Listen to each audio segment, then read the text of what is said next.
Now let me just say. No, I'm a Gemini, baby, but I recognize it. I'm compatible with Sagittarius. My boyfriend is a Sagittarius. He's a loving man, so I know you're probably the same. All right. I want to ask you first question.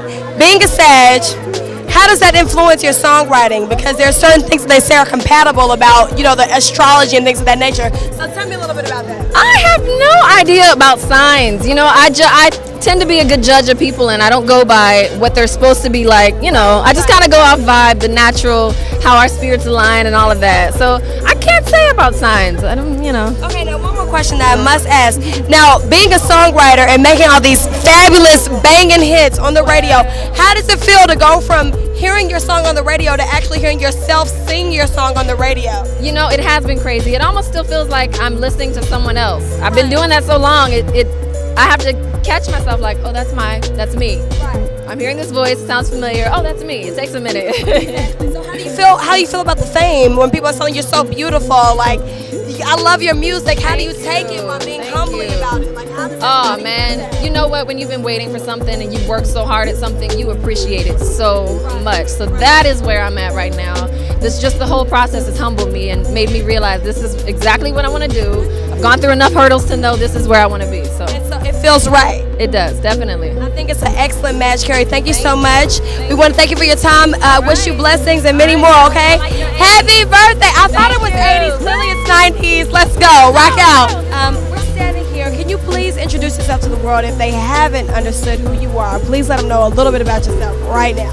What's up, everybody? This your girl Diamond, aka Miss 32 Flavors. 32 Flavors. I don't know if you guys are familiar with Baskin Robbins, but they're like the #1 ice cream chain ever made.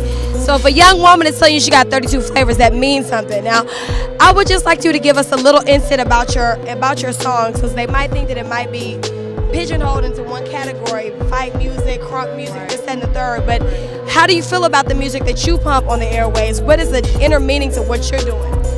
Well, I say the reason why we really came out with crunk movement, because at the time that was the movement, and sometimes you just gotta go with the flow and do what's hot, and then once you gain your fans and you build a good audience for yourself, they love you for you, and then you can show what you like doing. So I like to make fun music, go out, have a fun time in the club, get crunk, and then we switched it and came with Rocky Hips with the sex appeal, represent for all the ladies, showing them you don't have to get crunk in the club, you can dance in the club too. So it's a lot more that I'm really interested in, and a lot of talent that I have that I'm willing to showcase in the near future. But so far, the world know me and the group as dance music, crunk music, and I'm gonna stick with it.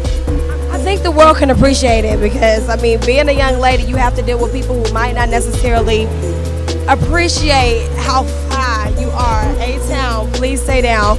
So you might have to get into an altercation in the club, but it takes a real lady to understand that. So once again, Miss Time, I would like to say thank you so much for your time. Have a wonderful time inside, and let's try not to. But if they have to, it is what it is at the end of the day. What's up? This your girl Diamond, aka Miss 32 Flavors, and you chilling with GE Entertainment, baby. It's going down. A-Town.